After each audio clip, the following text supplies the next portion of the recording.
সময়ের মধ্যে অবস্থান করতেছি। এই সময়টার নাম হলো বেলায়েতের যুগ। বেলায়েত হলো ওলি আউলিয়ার নেতৃত্বে ধর্মের সাফল্য। যার যার পীর মুর্শিদ তার নেতা, তার ইমাম, তার রসুল, তার কান্দারি। মুর্শিদ যদি আপনাকে কবুল না করে, আল্লাহ আপনাকে কবুল করবে। কোন স্ত্রীকে তার হাজবেন্ড বা স্বামী যদি ভালো স্বীকৃতি না দেয়, ছোট তাবলিগ করে আর নামাজ সোজা করে কোনো দাম মতো খালি খাল পাক।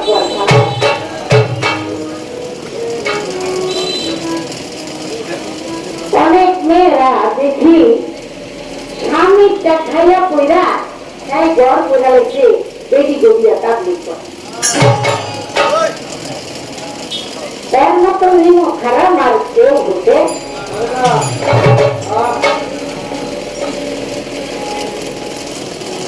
যেই ঘরে নাকি অকৃতজ্ঞ নারী থাকে সেই ঘরটা জাহান্নাম। ওই জন্য আমার দয়াল নবী কিন্তু একটা বিষয় আমাদের সাধারণ মানুষকে শিক্ষা দেওয়ার জন্য একটা বিষয় রূপক চলে আসছে। আবার জগৎ জননী মা ঘটনা, সে একদিন মুখ থাকুক কালো করে দয়াল নবীর কাছে এসে বললেন, আপনার যান আমাদের কার কাছে দিয়ে দিচ্ছেন বাবা, আজকে আপনার জামাই আমাদের বড় কষ্ট দিচ্ছে আমাদের, আজ আমি সইতে পারি নাই, তাই ঘর ছেড়ে চলে আসছে আপনার কাছে বিদায় কাছে। কিন্তু 3 দিন আগে আমার একটা গালি দিচ্ছে, সে গালি তো লোক পাচ্ছে, ওই জন্য আমি 3 দিন কথা বলি না। আমার দয়ালয়ে কখনো বললেন যে মা, যদি 3 দিন একটা মার ইন্তেকাল হতো, কবুল হয়ে যেত কিন্তু, তাহলে আমি রসুল, আমি নবী হয়ে তোমার জানাজার নামাজ পড়াইতে পারতাম না। কারণ যে ঘরের স্ত্রী তার স্বামীর বিনা অনুমতিতে ঘর থেকে বের হয়, তখন থেকে তার জন্য গজব শুরু। এটা কিন্তু একটা রূপক আমাদের পাখিদের জন্য বুঝে পারে। তারপরে তো কাহিনীগুলি আপনারা জানেন, সুস্থ মুখস্থ কণ্ঠস্থ। আবার দয়াল নবীকে গুরুত্ব করাবার জন্য আমার দয়াল নবী পাঠাইছিলেন জঙ্গলে এক কাঠুরিয়ার বাড়ি।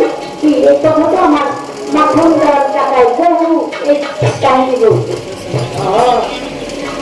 যখন তিনি গেলেন, দয়াল নবী বললেন একটু ঘুরে আসো, জঙ্গলের মধ্যে একটা কাঠুরিয়ার বাড়ি আছে, একটু ঘুরে আসো মা। তখন দরজায় ধাক্কা দিল, ভিতরে কে দরজা খুলো, আওয়াজ আসলো, কে আপনি কে? বলে আমি ফাতেমা, আমি নবীর বেটি। তবে নবীর বেটি হন আর ফাতেমা হন, আমার স্বামীর অনুমতি না। এখানে কিন্তু সে রুগী হয় নাই, লোক করলে তো তার কান খুলে দিত, জান্নাত হাতে আমার বাড়িতে আছে, কিন্তু সেই দিকে সে তোয়াক্কা করে নাই। আমার স্বামীর বিনা অনুমতিতে আমি কাউকে আসছি। চলে গেল, স্বামী এলো, স্বামীরে বললো, স্বামী আমার মা হাতে মাছ ছিল, আমি তার সাথে দেখা করি নাই কেন? যাত্রা অনুমতি নাই। তবে সর্বনাশ, তুমি যাদের সাঁতার ছাড়া আমাদের কোনো গতি নাই, সেই মায়ের তুমি খাইতে দাও নাই, না জানি কত বড় গুণাগার খাইতে দিও। পরের দিন গেছে, 2 সন্তান নেয়া বলল, শুধু আপনার অনুমতি আছে দুজনে। যাই হোক, পরে কাঠুরিয়া ওই অনুমতি দিল, 2 জন আর 5 জন না, 1000 লয়ে আইলে মায়ের আইতে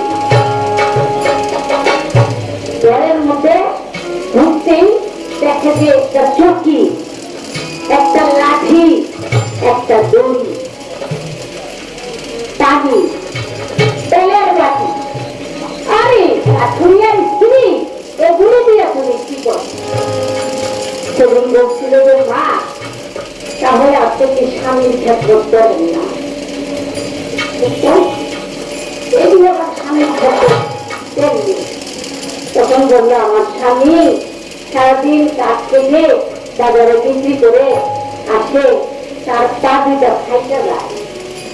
পরে আসলে আমি তাড়াতাড়ি গরম পানি ঠান্ডা পানি মিশাইয়া আস্তে আস্তে পাগুলি ধুইয়া তারপরে আমি তেল মালিশ করে দিই।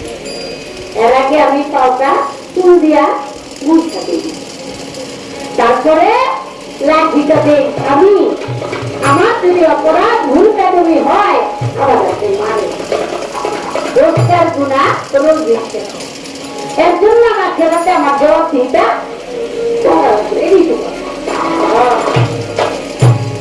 আমার ভুল হয়েছে।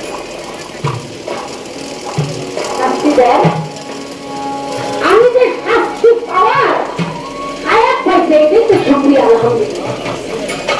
ভালো মানুষ সাজ্জা মিথ্যা তবে কাছে মালিকের কাছে ধরা করতে না, স্বীকার করা এই দরকার। তাই সেদিন বলেছিল আমার স্বামীকে তুমি মায়ের খাইতে যাইয়া যদি আমি কামাইতে চাই তাই আমার হাত দুটাকে ভালো করে ধরিতে পাইল। তাই কি হয়? তাই কখনো হয় না। তাই বুকের মধ্যে নিয়ে বলে তুমি আমার এত ভালোবাসো, এত ভালোবাসা দাও, আমি বলি হে মালিক। স্ত্রীর কাহিনী বলতেছে আমার স্বামী প্রতিদিন আমার জন্য দোয়া করে যে হে মালিক আমার এই স্ত্রী মাথা তোমার আগে যাবো জান্নাতে। দেখতে গেল অবস্থা, যার নাম জান্নাত তার আগে বলে মা আর অপেক্ষা না কইরা তাই নবীকে বললো আব্বা অনেক কিছু দেখলাম শিখলাম। আমার দয়ার মনে বললো কি শিখছো তুমি? সাধারণ একটা পাথুরিয়া স্ত্রী তোমার মতো ভাষা ভাষা যদি তার স্বামীর বিনা অনুমতিতে ঘরে ঢুকতে না যায় তাহলে তুমি আমার বাড়িতে ঢোকার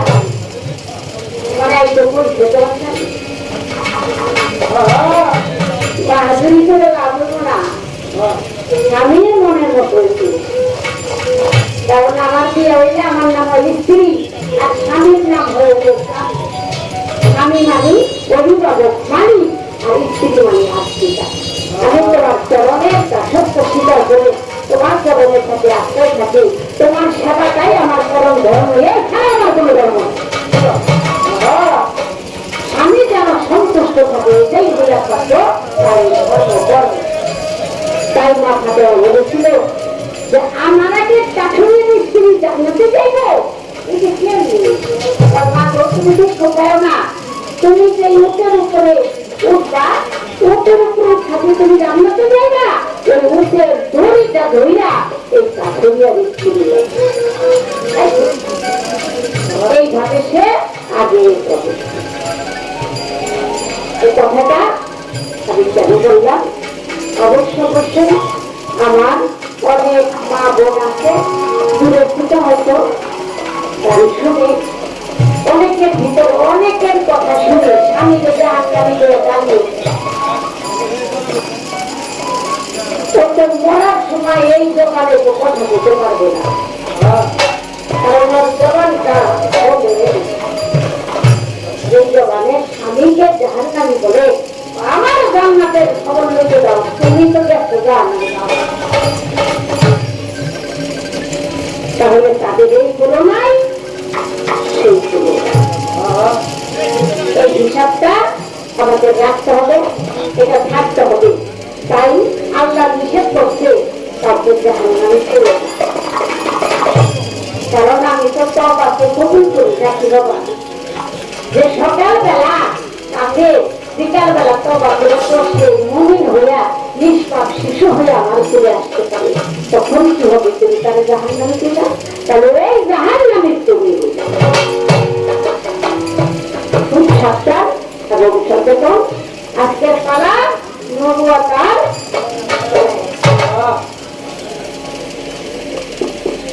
প্রথমে গান গাইছে, সেই গানের ভিতরে আমার কিছু প্রশ্ন পাল্লাটা একটু পরে আগে আমি একটা গান গায়ালো, গানটা গাইয়া তারপরে আমার ভাই মাথাটা আজকে একটু পরীক্ষা করুন।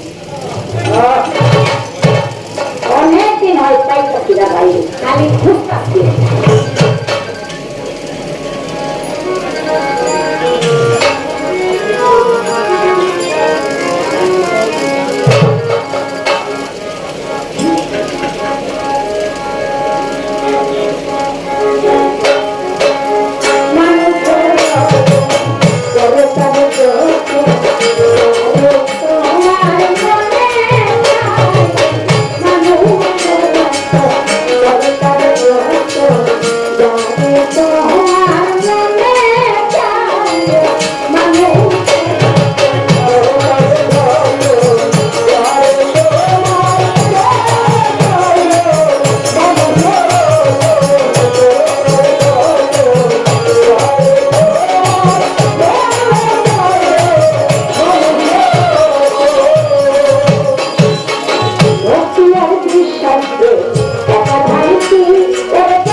অবস্থায় তো গানটা যার মুখনিশ্চিত কালাম সে ময়মনসিংহের একজন সাধক জালালউদ্দিন, তার লেখা এই গান। আজ থেকে মনে করেন 40-50 বছর আগে গানগুলি গাইতাম, কিন্তু গাইয়া এটা কোনো অর্থের সাথে আমার জীবনের সাথে কোনো মিল পাইতাম না। এটা যে আমারই কথা তখন বুঝতাম না, কিন্তু বুঝতে বুঝতে সময় প্রত্যেকটা কথা আমার আমার মানে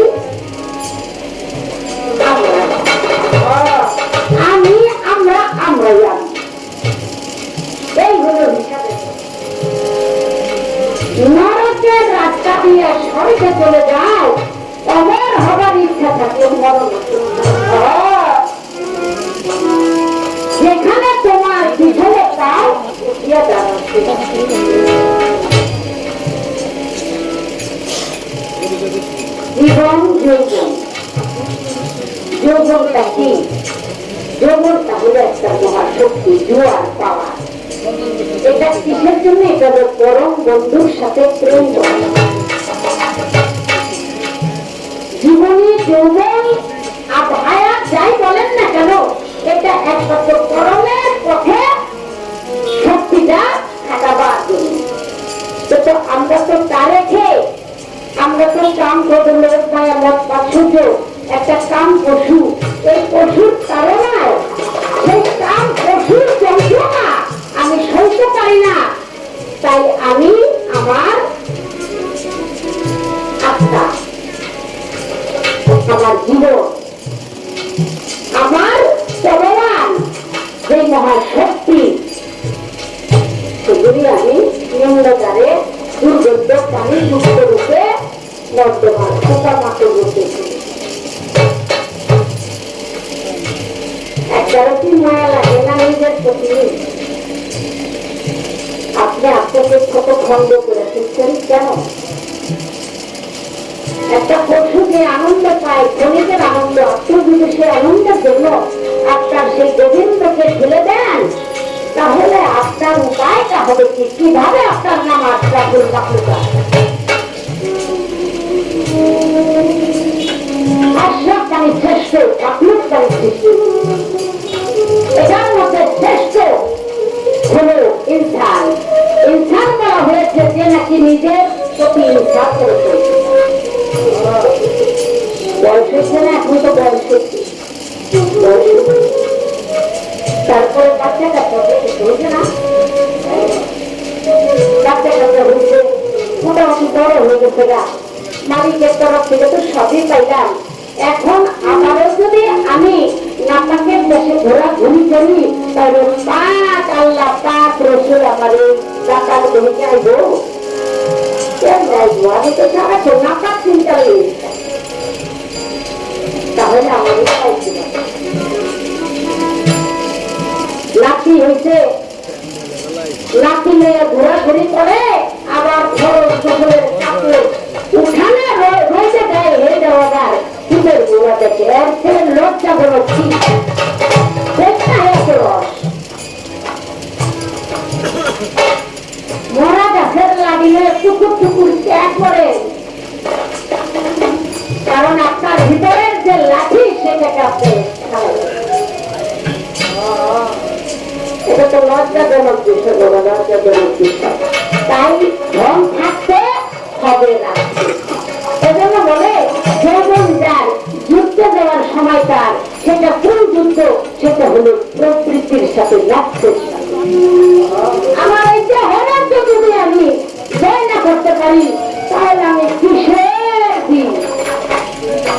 আমার এই দেহ রাজ্য থেকে শয়তান তাড়াইতে হবে, ছয়টা পশুকে আমার অধীনে আনতে হবে। আমি যেমন হয়ে তাই করছি। আপনার যদি গুরু ধরা, গুরু ভক্ত হন, আপনার চতুর্দিকে হুড়ি পুরি উলঙ্গ করে যদি নাচানাচি করায়, হিন্দু পরিমাণ মুর্শিদের রূপ ছেড়ে এই দিকে আপনার নজর যাবে। এটার নাম হলো মানুষের অটল করো তারে যত তোমার মনে যাবে যায়। হ্যাঁ, যেই পথে পিছনে পাও উঠিয়ে দাঁড়াও, সেই রাস্তায় সময় আছে। পশুর মতো আর উঠতে হইলেন না, এখন একটু দাঁড়ানোর চেষ্টা করেন।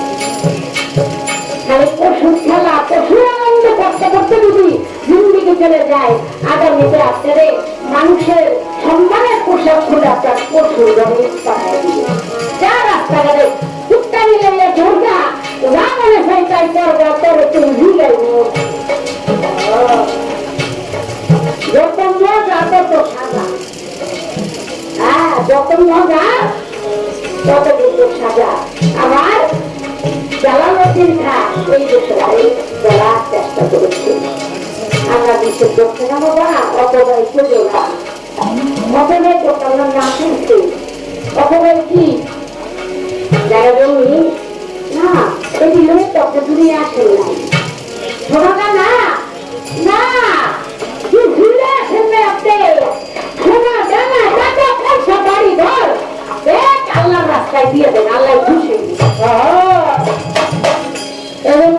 ফকিরের মধ্যে পয়সা হয় নিঃস্ব, সেই তো জয় করে বিশ্ব।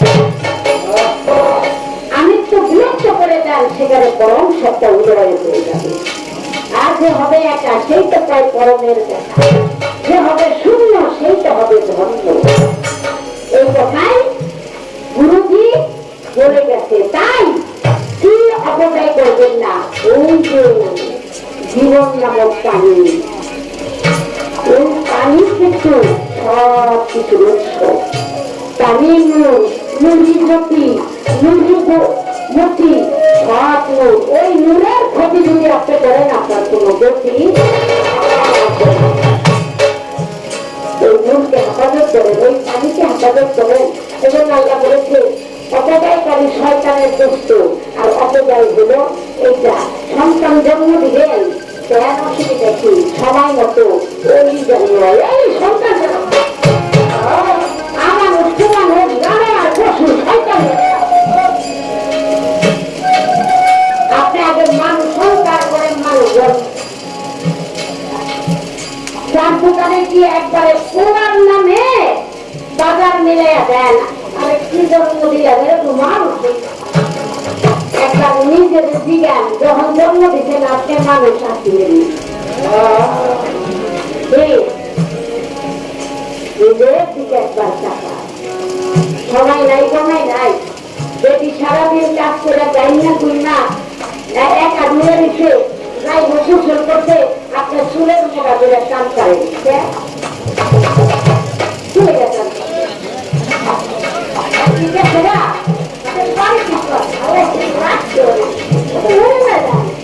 একটু সময় দেন না, শুনো তোর শুনবে আমার আমার কথা শুনবি। আপনার যে বড় সারা দুনিয়া স্বামীর কাছে তুমি ভালোবাসার কদর না পাই, তাহলে সেই নাম রত্ন করে ধরলেন, কর্মজা করার করলেন। সেই ঘরে সন্তান জন্ম নিলে ওই সন্ত্রাস করতে পারো।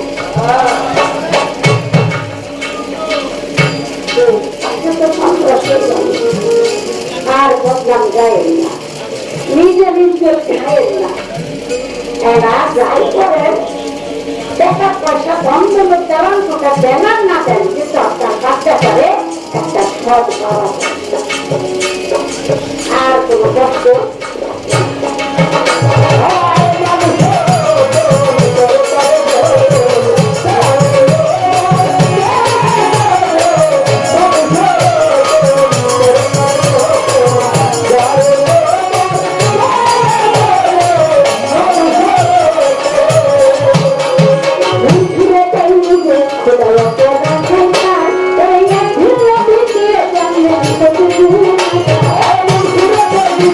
you.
নূহ নামে এক নবীরে ভাসালে তখনই পাঠায়, ওখান থেকে তারে তুমি আবার বাঁচাইলা, উদ্ধার করো।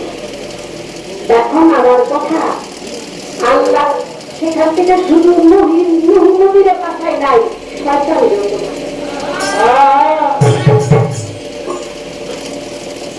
এই কথাটাই আমার একটু মাথার মধ্যে খায়,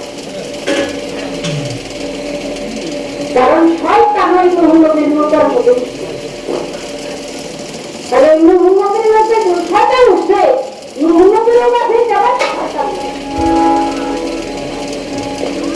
সেখানে বলা হয়েছে, নূহ নবী বলছিল যে আমার কৃষ্টিতে আসো, যারা নাকি আমাকে বিশ্বাস করো, আমার উম্মত, তোমরা তারাই মুক্তি পাবা, আর বাকিরা সব আলাপ কথা হবে। আবার এখানে জানা দরকার, শয়তানে তো নূহ নবীর মানে নাই, তারপরে কেন নূহ নবীকে নবী উঠাই।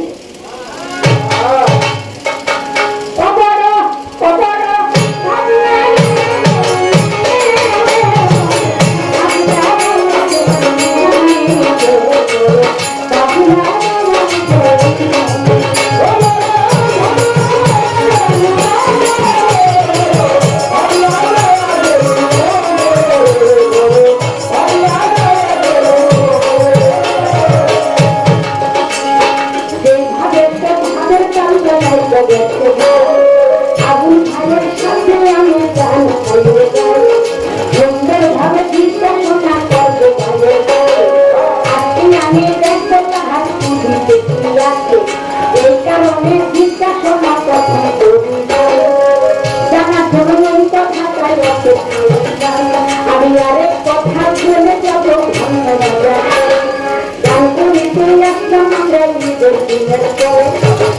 কালকে গেছিলাম মানিকগঞ্জে, সেখানে গেছিলাম আমরা দুইজনেতে, হঠাৎ করে সাহস করে বললাম কানে কানে, আবু ভাই দাওয়াত করতে দেখা হবে জানি। সে বলল কখন যাবেন, বলেন না ভাঙ্গিয়া। আমি বললাম সকাল ধরে দেওয়ানা দিব দিয়া। তাই শুনিয়া সে বলে তাহলে রাতে আমরা যাব, রাতে যদি ঢাকা যাই তবে ঠিক হব, তাহার অনুমতি লইয়া যাইতে যাইতাম। সে যদি না করতাম বাবাও বলতো, কারণ তার একটা আয়োজন আছে, বাবার বাড়ি গেছে, সবার সাথে দেখা সাক্ষাৎ, হাজার হাজার মুড়ি দান, এই জন্য আমি হাজার ভক্তি তার সাথে যাবো। আজকে আমি এখানে জানি করাইলাম, এই যে আপনাদের অলিয়ার মাটিতে বহু বছর আগে আসতাম। সুন্দর বাবার একটা ধর্ম বাবা ছিল, তার নাম ছিল মুদির কাকা। অনেকে ছিল, অনেকে ছিল না। আরেকটা আলমপুর, আরেকটা ভাই ছিল আমার শরীর ভাই, বড় বড় কুমড়া রয়ে যেত, খেতে দৌড়ত আলমপুর। সেখানে ওই কথাগুলো মনে করলো ছোটবেলা কেউ যায়, কারণ এখন সেই সময় ঘুমাইলে খালি দেখি যারা মারা গেছে তারা আসে, আর আমাদের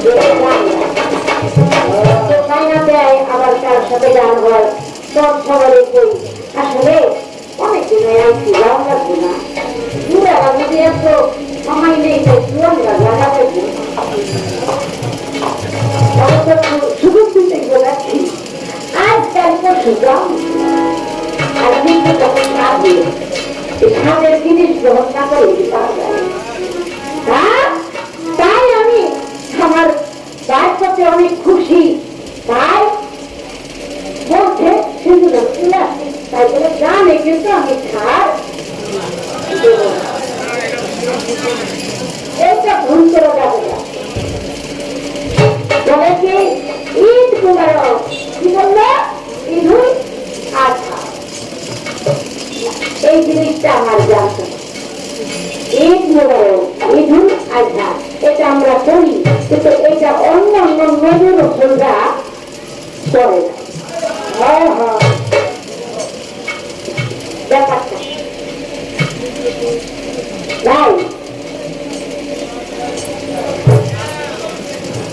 ভাই টাকাটা মীমাংসা আপনি দিয়ে দিবে, এই যে গরু মহিষ তারপরে ভেড়া ছাগল বকরি, একজন সেই ছোট একটা গাই নিয়ে দিতেছে না, আরেকজন দেখি বকরি নিয়ে দিতেছে না।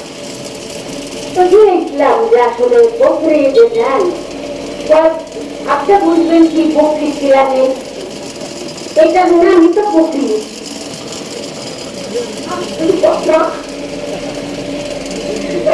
আমি তো বকরি বকরি দিলেই তো করবা দিব, গরু যেটা ওইটা কেটে বুঝিনি। মানে গ্রাম যেমন তার তেমন কথা। আমি আমার ভাইকে বুঝে গেলাম এত রকমের পশু আমরা কোরবানি দেই, এত পশু দেওয়ার পবিত্র কোরআনে এটা এটা আমার দয়া নবী কখনো কোরবানি দিচ্ছেন, আবার মাওলা আমি দিতে যদি দিয়ে থাকে আশা করে আপনি কথাটা বলার চেষ্টা করবেন, বলতে আমাদের খুব ভালো লাগছে। আমার দয়াল নবী যেদিন যেদিন মায়ের গর্ভ থেকে দুনিয়ার মধ্যে আসলেন সেদিন দয়াল নবী একটা বিচার করলেন, নবতের বিচার শুরু হয়ে গেল, জন্ম নিয়ে একটা বিচার। আর যখন দয়াল নবীর বয়স 3 মাস তখন আর একটা বিচার। একটু বুঝতে কাপ দিয়ে দিলে আর কি, তখন একটু জমিয়ে কথা আপনি বলবেন জন্মের প্রথম দিন একটা বিচার আর 3 মাস বয়সে আরেকটা বিচার, এই দুইটা বিচার এটা নবুয়তের প্রমাণ। আশা করে আপনি জবাব দেন, আপনি আমার ভাই, এজন্য আপনাদের সুযোগ দিলাম আরেকটা গান।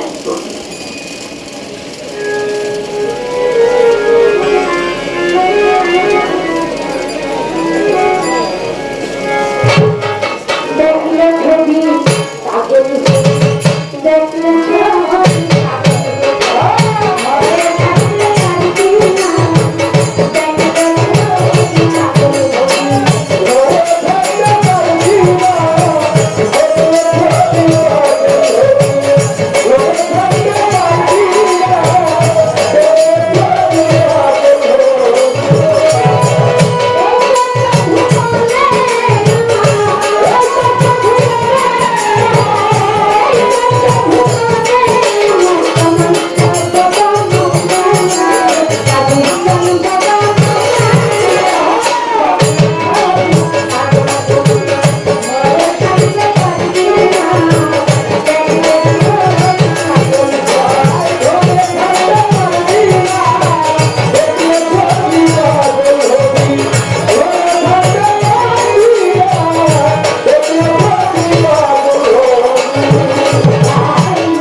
একটা ছন্দ, আপনাদের তো বুঝাবার কিছু নাই।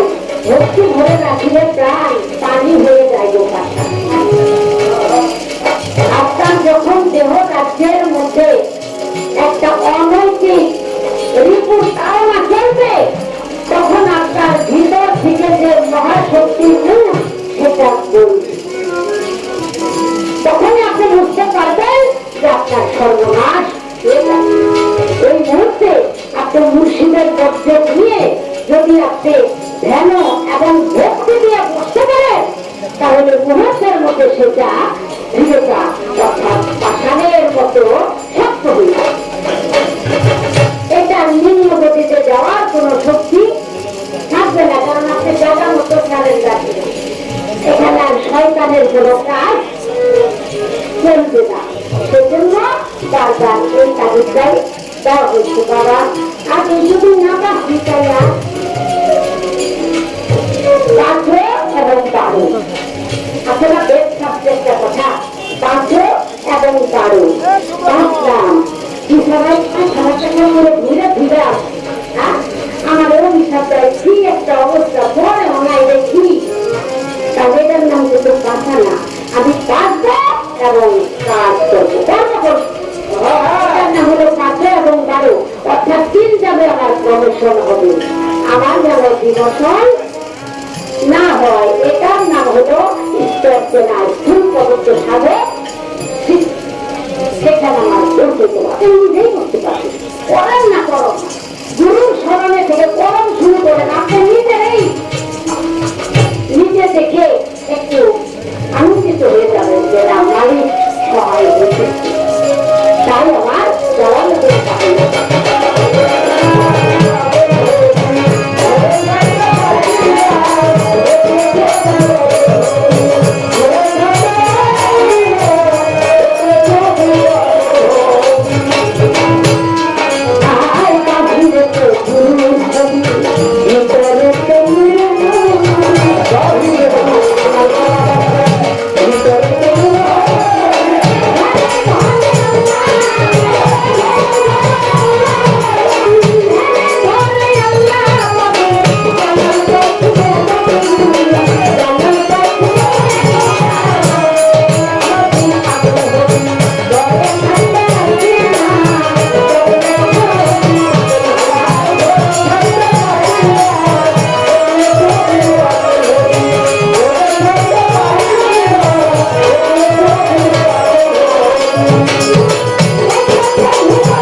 বাংলাদেশের যারা প্রবীণ মানুষ গান শোনেন, প্রবীণ শিল্পীদের মধ্যে অন্যতম আমার শ্রদ্ধাভাজন আলিয়া বেগম আলো আপা। উনি বিলাসের ভূমিকায় নবুয়তের দায়িত্ব দেওয়া হয়েছে আমাকে। প্রথমেই মহান আল্লাহর কাছে শুকরিয়া আদায় করি, তার হাবিব পিয়ারা নবী মুহাম্মদুর রাসূলুল্লাহ, সকলেই বলি সাল্লাল্লাহু আলাইহি ওয়াসাল্লাম, তার যে একটি সম্মান বলার মতো আল্লাহ পাক আমাদেরকে সুযোগ দিয়েছেন, সেজন্য শুকরিয়া আদায় করলাম। তো পালাখানে দাঁড়িয়ে প্রথমে একটি কথা বলবো, কারণ আমি একেবারে একজন সাধারণ মানুষ। বাবা, এই মঞ্চে এমন মানুষ আছে যাদের পায়ের জুতা ঘোরাবার মতো যোগ্যতা এখনো আমি অর্জন করতে পারি নাই। গান ভালোবাসছে আর সেখান থেকে আপনাদের দোয়া এই পর্যন্ত আসা। তো অনেক ভুল ত্রুটি হবে, কারণ যিনি বেশি কথা বলে তার ভুল হওয়াটাই স্বাভাবিক। সেই ভুলগুলি ক্ষমার দৃষ্টির দেখে যেটা ভালো এটা আপনারা গ্রহণ করবেন, আর যেটা খারাপ এটা আমাদেরকে দিয়ে যাবে। আমি বন্ধুরা পরে একটি গান করেছিলাম, দরবেশী লালন সম্পর্কে একটি গান। সেই গানের মধ্যে আছে, নুহু নামে এক নবীরে ভাষালে অকুল পাথারে, আবার তারে মেহের করে আপনি লাগাও পিয়ারে, প্রমাণ আছে সংসারে, আমায় দয়া করো স্বামী, ইলাহি আল মিনব আল্লাহ বাদশাহ আলো। এখন প্রশ্ন হলো, নুহু নবীর নৌকার মধ্যে তার উম্মতটা উঠেছিল, শয়তান সেই নৌকার মধ্যে উঠলো। এর কারণটা কি? এবার একটা প্রশ্ন আমার কাছে করছেন। আর একটি বিষয় হলো, এই যে কোরবানি গেল কালকে, কেউ গরু জবাই করছে, কেউ খাসি জবাই করছে, আবার সৌদি আরবে উট দুম্বা আছে, যে দেশে যেটা আছে এটা তারা জবাই করে কোরবানি দিল। এটা কোরআন শরীফে কতটুকু সম্মত? আমার দয়াল নবী এটা করেছেন কিনা, সাহাবারা করেছেন।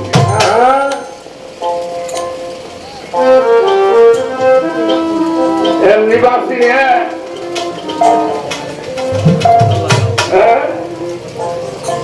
এমনি বয়সের মধ্যে সেরকম নাই।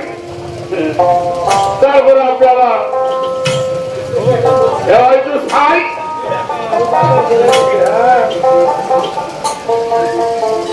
এখন একটা প্রশ্ন, তো অনেকদিন ধরে আমার পাই না, আমিও তো আপনার অনেকদিন ধরে পাইনি। আপনি পাইলে আমিও পাইতাম, আপনিও পাইছেন আমিও পাইছি। দেখা যাক কি হয়। একটা কথা বলছেন, এটা হলো বেলায়েতের যুগ, কারণ নবী আর আগে নবী আসবে না, পীর মুর্শিদ ওলি আল্লাহের জমানা, এটা বেলায়েতের জমানা। এ কথাটা কিন্তু আমার আপা বলছে। এই বেলায়েতের জমানা অর্থ এই না যে নবী এখন আর নাই। কি বলেন? নবী ছিল, নবী আছে, নবী আসবে। পবিত্র কোরআন শরীফ আল্লাহ তাআলা, আমার কথা বলি খেয়াল করে শুনবেন, যারা আমাদের দেশে নবী বিদ্বেষী আছে, নবী বিদ্বেষী কিন্তু হিন্দুরা না, নবী বিদ্বেষী বৌদ্ধরা না, এই মুসলমানদের মধ্যে একটি কম, তারা নবীকে মানতে চায় না। আমার হুজুর পাকের নামটা ভালো করেও তারা লয় না, আছে না? বহুত একেবারে ঘুমটা টুমটা দিয়ে নবী মোহাম্মদ এর বেশিটা বলতে চায় না। কোরআন শরীফের মধ্যে আল্লাহ তাআলা একটি আয়াত নাযিল করেছেন, আমরা সেই আয়াতটা মৌলভী মৌলানা পীর ফকির সবাই এই আয়াতটা তেলাওয়াত করে বেশি। সেই আয়াতটা হলো ওয়ার আল্লাকা ইল্লা রাহমাতাল লিল আলামিন ওয়ার সাল্লাকা শাহিদা মুবাশশিরান নাযীরা ওয়া বাইন ইলাল্লাহি বিইذনিহি ওয়া সিরাজাম মুনীরা। এই আয়াতটা তেলাওয়াত করা হয় বেশি বেশি, কারণ এই দুইটা আয়াতই বরকতপূর্ণ। এখন এই যে শাহিদ, এই শাহিদের তাফসীর করেছেন ইমাম জালালউদ্দিন সৌদি রাহমাতুল্লাহি আলাইহি মাহে মিলাদুন নবীর তার মধ্যে লিখেছেন, এই শাহিদ শব্দের অর্থ হলো যিনি পর্যাবে পর্যবেক্ষণ করেছেন 63 বছর জীবনে বাছারি হালিয়াতে যেইভাবে উনি পর্যবেক্ষণ করেছেন, দেখাশোনা করেছেন, এখনো মদিনা মনোমরায় রওজা পাকের মধ্যে শুয়ে শুয়ে তেমনি করে পর্যবেক্ষণ করেছেন। অর্থাৎ বাছারি অবস্থায় তেমনি যা কিছু করছেন, মদিনা এখন রওজার মধ্যে শুয়ে শুয়ে তেমনি পর্যবেক্ষণ করেন। তাহলে যিনি পর্যবেক্ষণ করতেন এবং যিনি করেন তিনি আছেন। আমার কথাটা বুঝাইতে পারলাম নাকি? যিনি পর্যবেক্ষণ করতেন এবং এখনো করেন, যিনি করতেন বা যিনি করেন, তিনি ছিল, তিনি আছেন। গান গাইলেন, বাহিরে তোর পীরের ছবি, ভিতরে কিরা তাহলে কার যুগ?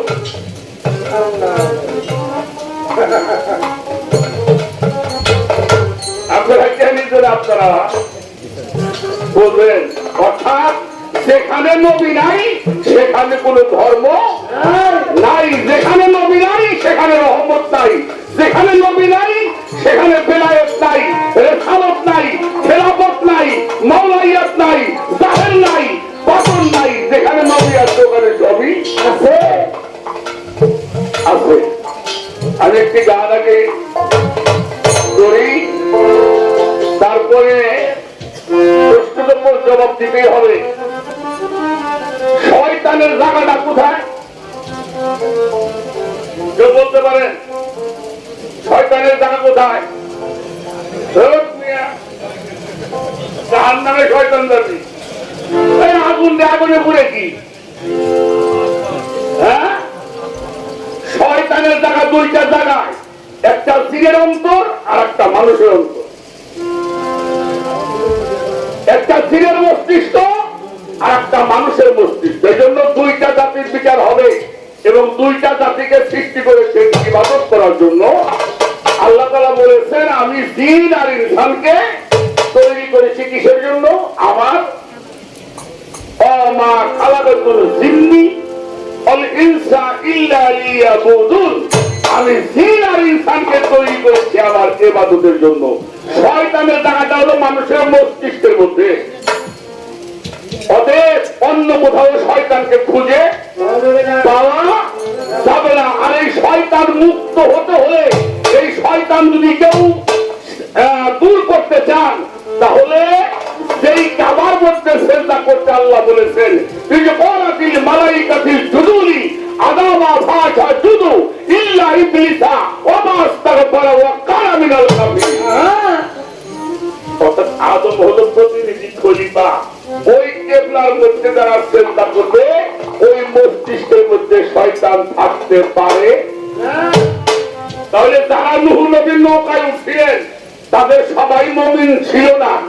কেউ মুমিন ছিল, কেউ নবীকে বিশ্বাস করেছিল। এই করেছিল, কিন্তু তারা শয়তান মুক্ত ছিল না, খান্নাস মুক্ত ছিল না। কাজেই শয়তান নূহ নবীর নৌকায় উঠতেই। আমার কথাটা বোঝা গেছে? সেখানে যে মস্তিষ্কের মধ্যে বাস করে শয়তান, তাহলে সেই মানুষটা যেখানে যাবে শয়তান সেখানে যাবে। শয়তান কোন আলাদা জিনিস না, শয়তান একটা চরিত্রের না। সালা ভারী শয়তান হয়ে গেছে, মানুষে কয় না সালা ভারী, মানে ওর কার্যকলাপ গুলি কি শয়তান। এটাকে মুক্ত হওয়ার জন্য আপনাকে আল্লাহ আল্লাহ রসুলের মত অবলম্বন করতে হবে, জানতে হবে, বুঝতে হবে। সেই পথে চললে আর শয়তান আপনার সঙ্গে থাকতে পারে না। একটা গান করে নেই, তারপরে দেখা যাবে।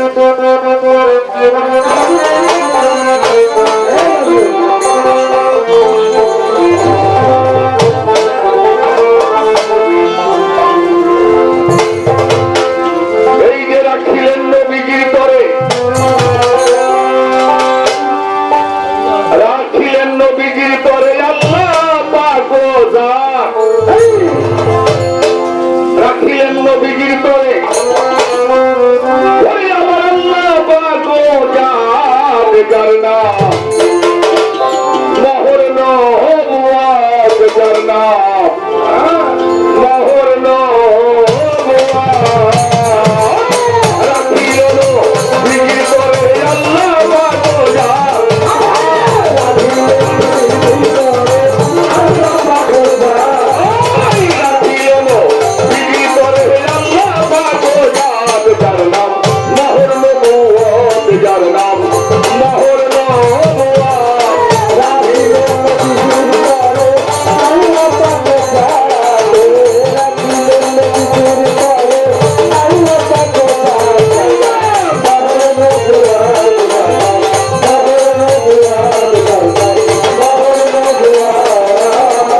নূর হলো মোহিত ছিল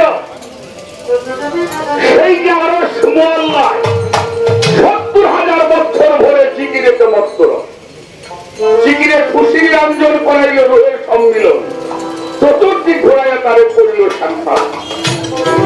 সূরাটার নাম হলো সূরা আল ইমরান। কি নাম বললাম? সূরা, আয়াত নাম্বার হলো ৮১। আয়াত নাম্বার ৮১। আল্লাহ তাআলা সমস্ত রূহ সৃষ্টি করে রোজা আজানের উপরে একটি সম্মেলন করেছিলেন, সেইটার নাম হলো ঈদে মিলাদুন নবী সাল্লাল্লাহু আলাইহি ওয়াসাল্লাম।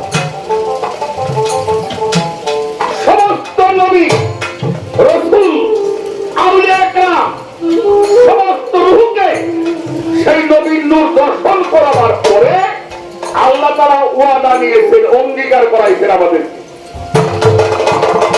সমস্ত নবীদেরকে, আম্বিয়াদেরকে, সমস্ত রাসূল ওলিদেরকে ওয়াদা করেছেন, তোমরা যখনই দুনিয়ার মধ্যে যাবে আমার নবীর শান মান তোমরা প্রচার।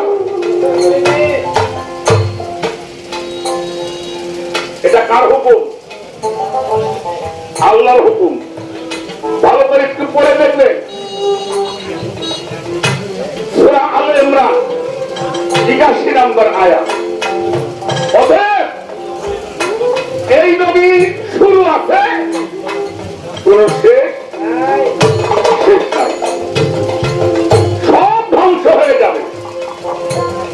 সূরা আর রহমানের মধ্যে আসছে কুল্লু মান আলাইহি ফান, একদিন সব ধ্বংস হয়ে যাবে। তাহলে কিছু থাকবে না। কি থাকবে? আমাদেরকে বোঝানো হয়েছে একমাত্র আল্লাহ থাকবে, আর সব। রাবিরা প্রশ্ন করছে আল্লাহ একলা একলা কি করবে? আমাদেরকে বোঝানো হয়েছে আল্লাহ শুধু নবীজির দরুদ করবে। সুবহানাল্লাহ, নবীর দরুদ করবে। আচ্ছা, যার নামে দরুদ করবো থাকবো না? কথা কথা, যার নামে দরুদটা পড়বো সে থাকবো না? শুধু তাই নয়, পরের আয়াতে আল্লাহ বলেছেন রবের চেহারা কোনদিন ধ্বংস হবে। আপনার কাছে একটা বিষয় আমি জানতে চাই। নবুয়ত বিলায়েতের পালা, আমরা কিছু গুরুত্বপূর্ণ কথা শুনবো।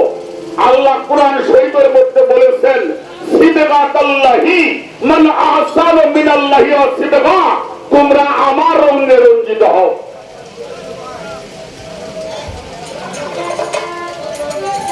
গানটি আমরা যখন গিয়ে থাকি যন্ত্রপাতির সাথে বুঝতে অনেকটা একটু সমস্যা হয়। রাখিলেন নবীজি তো আল্লাহ পাক জান, যার নাম হলো মোহরে নবুয়ত। নূর হলে মোহিত ছিল সেই যে আরো মোল্লায় ৭০,০০০ বছর ধরে জিকিরেতে মত্ত রয়, জিকিরে খুশি নিরঞ্জন করাইলেন রুহের সম্মিলন, চতুর্দিক ঘোরাইয়া তারে করিল সাক্ষাৎ, জানলাম মোহরে। কত পয়গম্বর দুনিয়াতে আসছে, সমস্ত পয়গম্বর ১,২৪,০০০ বলেন, ২,২৪,০০০ বলেন, সকল নবী রাসূল দুনিয়াতে আসছে আল্লাহ তাআলার প্রধান হিসাবে। আল্লাহ তাআলা সম্মান যার মাধ্যমে আল্লাহ প্রকাশ করেছেন তিনি নবী মুহাম্মদুর রাসূলুল্লাহ সাল্লাল্লাহু আলাইহি ওয়াসাল্লাম। সেই নবীজির সম্মান যারা ছোট করে দেখবে তারা যত ইবাদত করে সে ইবাদত আল্লাহর কাছে গ্রহণযোগ্যতা। আপনারা নামাজ পড়েন, আমরা নামাজ পড়ি, কেউ ৫ ওয়াক্তের ৩ ওয়াক্তের ২ ওয়াক্ত পড়ি তো।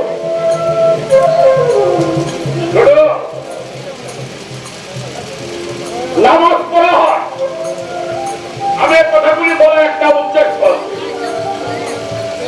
যেহেতু এটা বেলায়েতের যুগ বলা হবে।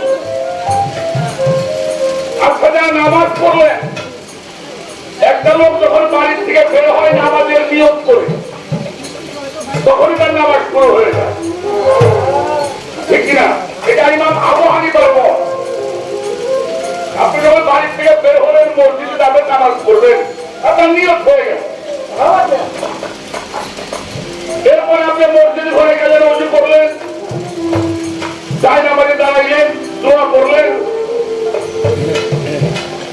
এরপরে আপনি আকামত দিলেন, নামাজের নিয়ত করে খানা পড়বেন, এরপরে সূরা পড়বেন,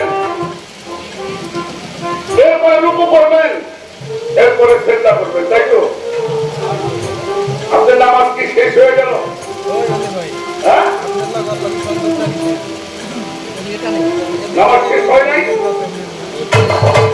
কেন? আমি তো সবই করলাম। আমার কথা বলে বোঝার চেষ্টা করবেন, কারণ আপনি রুকু করেছেন, সিজদা করেছেন, সব হয়ে গেছে, আপনার নামাজ হয় নাই। নামাজ কখন হবে? যখন আপনি আত্মাহিয়াতুল পরীক্ষাতে বসে নবীকে সালাম দিবেন, ঠিক কিনা? নবীকে সালাম দেওয়া হয় কিনা? হ্যাঁ, তারপরে ফলহীনকে সালাম দেওয়া হয়, আলা মুহাম্মদকে সালাম দেওয়া হয়। যতক্ষণ পর্যন্ত 3টা জায়গায় সালাম দেওয়া না হবে, সে পর্যন্ত আপনার নামাজ হবে না, ঠিক কিনা? যার নামাজ পড়তেছে, যারা নামাজের মধ্যে সালাম দিচ্ছেন, তখন যখন আপনি নবীকে সালাম দিলেন, নবীকে আপনার কাছে রাখতে হবে। আমরা মিলাদ শরীফ পড়ি, দরুদ শরীফ পড়ি, কিয়াত পড়ি, করি কিনা? করেন কি আপনারা? তখন নবী আপনার কাছে না, দূরে কোনো শর্ত নাই, কেন না? কারণ যেখান থেকে নবীকে সালাম দিবেন, মানুষ বলছে আমি তার সালামের জবাব দিয়ে রাখি। তিনি আমার সালাম দেয়, আমি তারা চিনি, শুধু তারে নয়, তার বাবারও আমি চিনি। কিন্তু যখন আপনি নবীকে সালাম দিচ্ছেন নামাজের মধ্যে, তখন যদি আপনার নবী আপনার থেকে 1 ইঞ্চি দূরে সরে যায়, আপনার নামাজ বাতিল হয়ে যাবে। নামাজ কি কেন বাতিল হবে? কে বলেছে? আল্লাহ বলেছেন কোরআন শরীফ সূরা হাজাবের মধ্যে বলা হয়েছে, আন-নাবিয়্যু আওলা বিল মুমিনিনা আনফুসিহিম। আন-নাবিয়্যু আওলা বিল মুমিনিনা আনফুসিহিম, অর্থাৎ নবী তখন তোমার জানের চাইতে নিকটে। কিন্তু দূরে সরে গেলে নামাজ বাতিল, সেই নবী বাদ হয়ে যাব।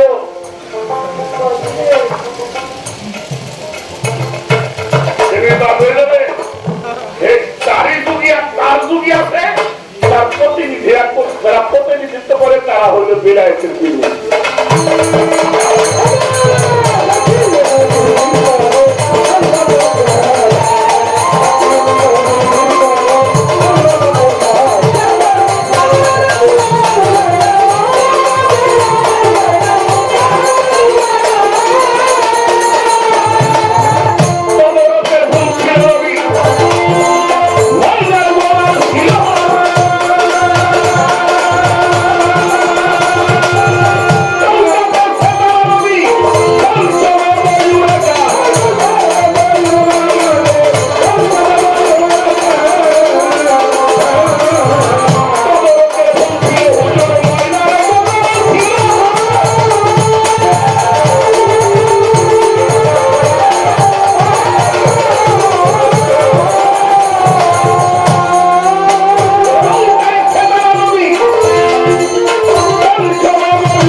কার ইবাদত করা?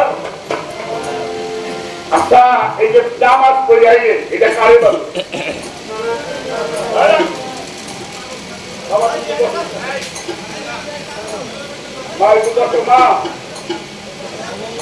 আমার কথাটা আগে বুঝবেন, তারপরে কিছু বলবেন। এই নামাজটা পড়লাম, এটা কার ইবাদত? আমি যদি না পড়ি, আল্লাহ আমার ভালোবাসবো? এটা কার ইবাদত? এটা আমার ইবাদত। হজ করতে যাই, হজ করলে আমি হাজি হব, না করলে হাজি হবে? এটা আমার ইবাদত। যাকাত দেয়, এটা আমার ইবাদত। এটা যদি আমি না করি, হুকুম যদি আমি না মানি, তাহলে আমার জন্য একটা পুরস্কার আছে, মিন আহলাল কিতাবুল মুশরিকিনা ফী নার জাহান্নামা খালিদিনা। তাহলে আল্লাহর ইবাদতটা কি? তাদেরকে বলার কথা তারা বলে নাই। একটা লোক বলতে পারবেন আপনি 5 ওয়াক্ত নামাজ পড়ছেন, আপনার জীবনের গুনাহ মাফ হয়ে গেছে? আপনার নাম বলবো?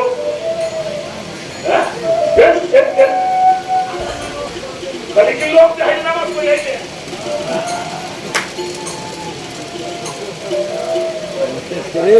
এটা করিও সে ইবাদত করেন, এটার কোনো জ্ঞান কিনে আল্লাহ মাফ করলে করতেও পারে। আল্লাহ রহমানুর রাহিম।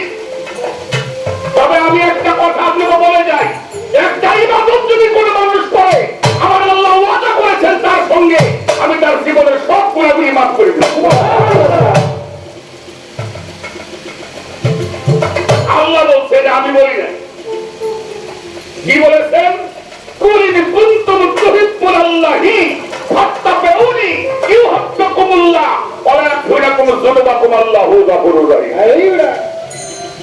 আল্লাহ বলছে, আমার হাবিব আপনি বলে দেন, আপনি জানাই দেন, আমার নবীকে আল্লাহ কত সম্মান করে কথা বলছি।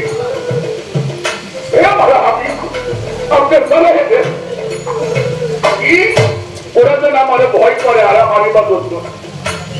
আর কেউ যদি আমার পাইতে চায়, ওদেরকে বলে দেন তারা যেন আপনারা বেশি বেশি করে মহব্বত করে।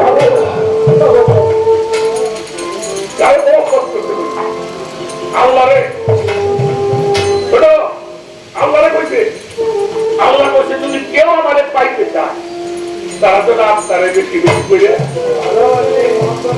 আর কেউ যদি আপনার মহব্বত করে, আমি আল্লাহ তার সাথে ওয়াদা করলাম, ও খাবি না কি আমি ওই মানুষটার জীবনের সব গুণাগুলি মাফ করে দেব।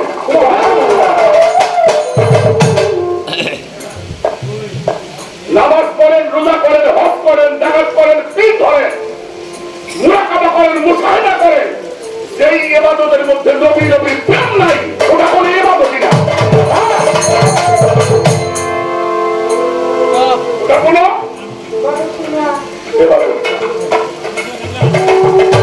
সেই জন্য নবী ছিল, আছে, থাকবে। তবে একটা কথা, সেই নবীকে চিনতে হলে একজন বেড়ায় ব্যক্তির মুর্শিদের কাছে আপনাকে যাইতে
সন্তান, এটা আপনারা ভালো মতন জানেন, তাই নাই?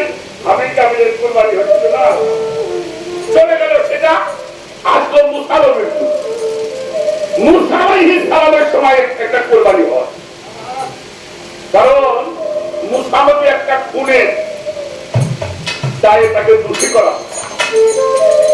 খুব খেয়াল করবেন কথাটি। যখন আল্লাহ তাআলার কাছে ফয়সালা চাইলেন, আল্লাহ বলল একটা বাকারা কুরবানি করো। বাকারা মানে গাভী, পশু, গরু। আমার কথাটা খেয়াল করুন। তো কুরবানির মাংস যদি, ওই কুরবানির পশুর মাংস যদি মরা মানুষের গায়ে খোয়ানো হয়, ওই মরা চিন্তা হয়ে যাবে। চিন্তা হয়ে সাক্ষী দিবে কে তাহলে কোন? তো মুসারম্মকে বললো আল্লাহ বাকারা কোরবানি করতে চলছে, তুমি কি পাগল হয়ে যাও? উম্মতরা কয় তুমি কি পাগল হইলে? বাকারা কারে কয়? এটা কি? কেমন বাকারা? যাও ফিরে আসো। মুসা নবী আবার গেলেন। আল্লাহ বাকারা কোরবানিটা কেমন বাকারা? এর বয়স কেমন? এর রং কি? আল্লাহ বলল এটা শিশু না, এটা শিশু নহে, এটা বৃদ্ধ নহে, এটা যৌবনের পরিপূর্ণ পদার্পণ করিয়াছে, যাহা শেষ কাজে ব্যবহার হয় নাই, যাহা সংসারে কোনো ধানি জানে নাই। এটা পীত বর্ণের আকর্ষণীয় রং হবে, চির হলুদ আকর্ষণীয়। মুসা আলাইহিস সালাম এসে বললেন, বলে আমরা কিছু কিছুটা বুঝলাম, এটা তো তোমার মধ্যে লেগছে, এই যে কৃষি কাজে ব্যবহার হয় নাই, অর্থাৎ শেষ কাজে ব্যবহার হয় নাই, তিনি তার দেহের সম্পর্কে নষ্ট করে নাই, সংসারে কোনো গাড়ি জানে নাই, অর্থাৎ সে বিবাহ করে না, তিনি সম্মুখ সাধনা করে উত্তীর্ণ হয়েছে, এমন একটা বাকারা কুরবানি করে। কিন্তু উম্মতেরা না বুঝে এটা গরুর জন্য করে হইল।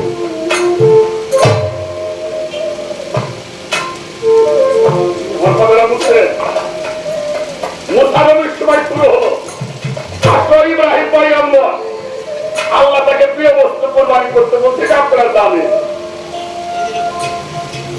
প্রিয় বস্তু কুরবানি করতে অনেক কিছু করতে, পরবর্তীতে ছেলে ইব্রাহিম পয়গম্বরের ছেলে ইসমাঈল পয়গম্বর। এখানে একটা শিক্ষার কথা, ইব্রাহিম পয়গম্বর কিন্তু ওই ছেলে কোলে করে একদিন মানুষ করে নাই, কোলে করে একদিন মানুষ রাই থাকতে কোথায় জঙ্গলে। আমার আপনার একটা কথা বললো স্বামী স্ত্রী সম্বন্ধে, বলছে না স্বামী স্ত্রী। তখন ইসমাইলের 12-13 বছর বয়স, বাবারও একদিন ভালো করে থাকে না, উনি অনেক কিছু কোরবানি করবার পরে আল্লাহ এটা গ্রহণ করে চিন্তা করছে একমাত্র সন্তান, এটা আমার প্রিয় সন্তান। কোনদিন প্রিয় হয়? আমি 1971 সালে দেখছি, আমি তো ছোট না, কোলের তো আমার স্যাঙ্গাতে বেড়াইতে জাল নিয়ে দৌড় থাকবে,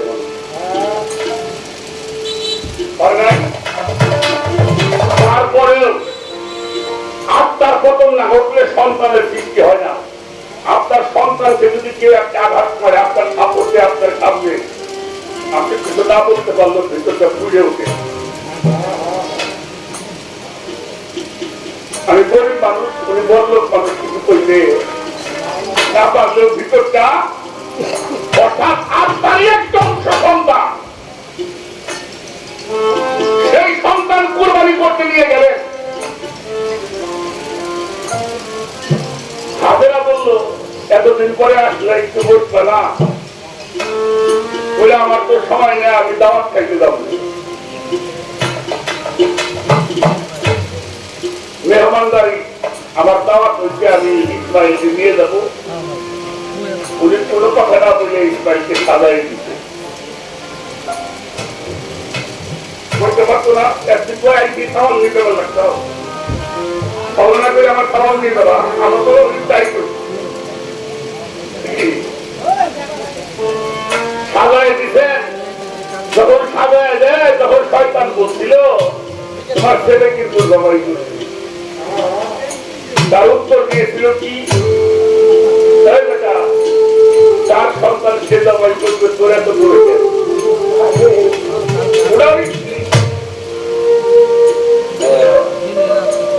রাস্তা দিয়ে হাতে শয়তান বলে ইসমাইল তোমার কিন্তু জবাই করবে। সন্তান যদি পাশে পাশে হাতে মাঝে মাঝে পাশে পড়ে না, বাবাই ফিরে খায়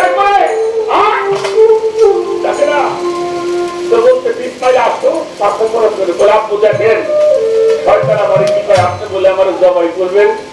তখন ইব্রাহিম পয়গম্বর বলছিল আমি তোমার কুরবানি করব। তখন ইসমাইল বলছিল বাবা আমার মা আমাকে এমন শিক্ষা দিয়েছে, ধৈর্যশীলদের সঙ্গে আপনি আমারে পাবেন।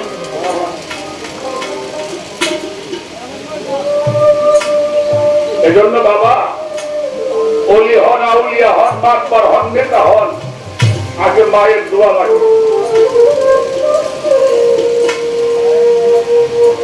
আগে কি লাগে? আপনি ধৈর্যশীলদের সঙ্গে আমারে সেখানে ইসমাইল আল্লাহ তাকে কবুল করে নিয়ে গেল, হইল তোমরা কুরবানি। এখন প্রশ্ন হইল রাসূল মানে এটা করছে কিনা, সাহাবা এটা করছে কিনা।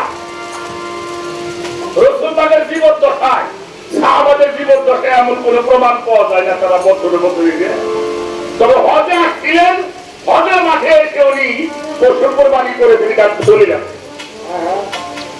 রাসূল পাকের জীবনে একবার হজ করছে না, ওটাকে বিদায় হজ বলা হয়। এই হজের যে রকম, হজের যে প্রণালী, তার মধ্যে পশু জবাই একটা অংশ, এটা রাসূল পাক করেছে,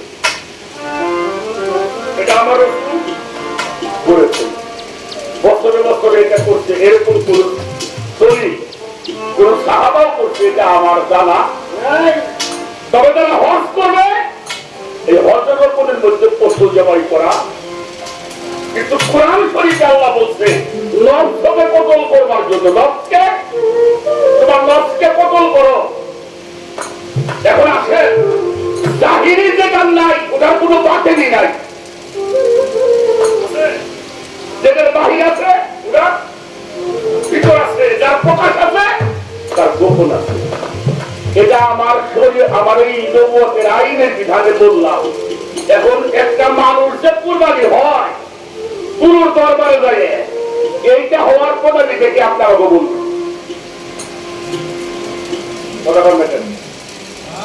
হ্যাঁ, গুরুর দরবারে তো মানুষ কুরবানি হয়, এইটা হওয়ার বীর ধরলেই মানুষ মুক্তি পাইব, তাহলে হবলিতে একেবারে আল্লাহ হয়ে যায়। এটা কোন আমাদের জানতে হবে। আমি একটা প্রশ্ন করতে গেছিলাম, তখন আজানটা দিয়ে বসছে, সেটা হলো আল্লাহ বলছে তোমরা আমার রঙে রঞ্জিত হও, সিবগাতাল্লাহি মালা হাসানু মিনাল্লাহি ওয়া সিবগা, তোমরা আমার রঙে রঞ্জিত হও। আল্লাহর রঙে রঞ্জিত করা আল্লাহর ওলি দ্বারা। তাই তো আমরা বলি আল্লাহর ওলিরা কি আল্লাহর রঙে রঞ্জিত। আপনার কাছে একটু জানতে চাই, তাকওয়াদের ভাষায় রং হলো চারটে, লাল, সবুজ, সিয়া, সবেদ, চারটে রং। এখন এর মধ্যে আল্লাহর রং কোনটা? আল্লাহর ওলিরা যদি আল্লাহর রঙে রঞ্জিত হয় তো মাছ ভান্ডারের বাবা জানবেন যে চেহারা আত্মশিল্পী হিসাবে কিন্তু সেই চেহারা না। চিকিৎসা হচ্ছে চেহারা আপাতদিন গালিবপুরের সেই চেহারা, আপাতদিন গালিবপুরের যে চেহারা আমার নুরুল্লাহপুরের সেই চেহারা রং দেখ নাই। এখন সবাই তো বিভিন্ন রঙে, আমি একটু জানতে চাই আল্লাহর রঙটা কেমন রঙ?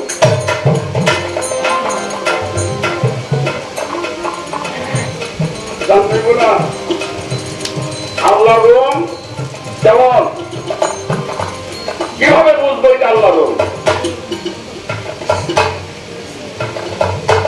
আর একটা প্রশ্ন করছেন, নবুয়তের বিচার শুরু হচ্ছে তো কি দুনিয়াতে আসার ওই দিনকে একটা বিচার, আর 3 মাস পরে আশা করছে এই বিচারটা। আচ্ছা নবী রাত্রে আসছে না দিনই আসছে?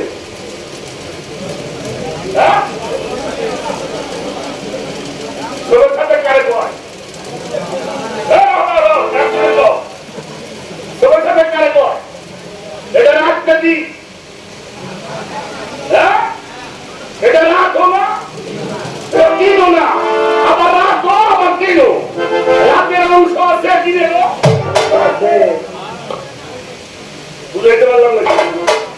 রাত চাইছে আমার কাছে আসো, দিন চাইছে আমার কাছে আসো। উনি বলছে তোমরা থাকো, আমি সবার মনি রক্ষা।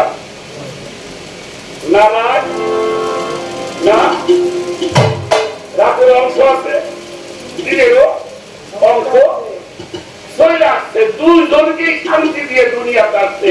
এই জন্য আমার নবী হলে নাই বিচারক। কথাটা বুঝাইতে পারলাম নাকি? বুঝাইতে পারছি? তাই হালিমা যখন ওনাকে নিয়ে গেলেন লালন পালন করবার জন্য, তো তাই হালিমার একটা সন্তান ছিল।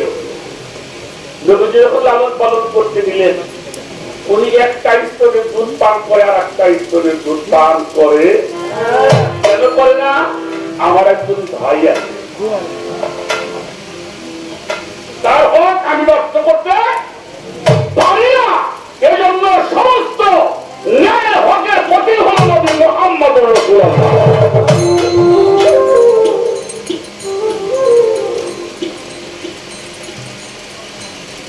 পরের কথাই আসছে মনে, তারপরে বলা বেশি যদি সময় হয় বলা হবে।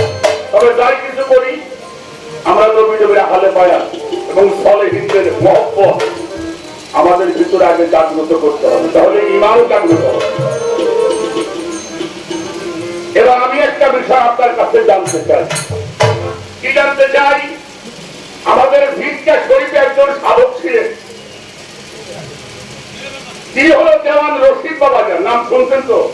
আমাদের ভিক্ষা শরীফে দেওয়ান রশিদ বাবাজান, উনি হলো সুফি ইলমের সম্রাট বলা হয় ওনাকে। ওনার একটা গজল আমি শুনেছি, চেন চেন আমার মন, চেন পাঞ্জা তোর রাতে রুহু পঞ্চ তোর বিরাজ করে, চেন আপন অজুদ পাবি অজুদে মজুদ রুহুল আজম তুইতে বিরত। একটা মানুষ যতক্ষণ পর্যন্ত রুহুল আজম প্রাপ্ত না হয়, সে বেলায়েতের পীর মুর্শিদ ওলি আল্লাহ হইতে পারে না। আমি একটু জানতে চাই এই রুহুল আজম সত্তাটা কি?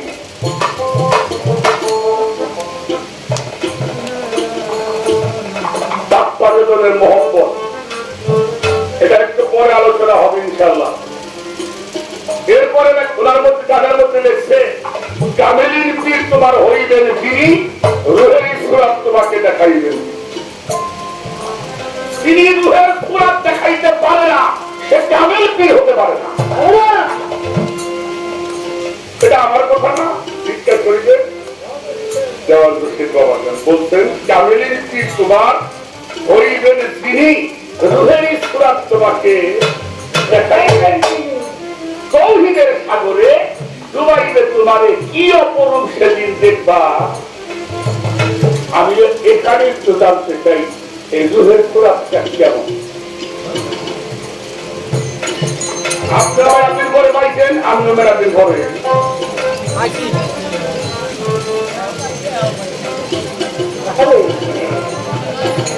দুই জিনিসের কোন দিলে একবার কত দূর? এই বিষয়গুলি আমাদের জানা দরকার। গান এক শিল্পী একদমই 6 টাকা দরকার, কিন্তু আত্মতত্ত্ব বোঝাইতে খেলা আছে। আত্মতত্ত্ব বোঝাইতে কামের আমি করতে হবে। আশা করি এই বিষয়গুলি আমরা সবার পায়ে ধরে বলি, পুরোহিরা থাকবেন। আমরা এই গুরুত্বপূর্ণ বিষয়গুলি জানার জন্য চেষ্টা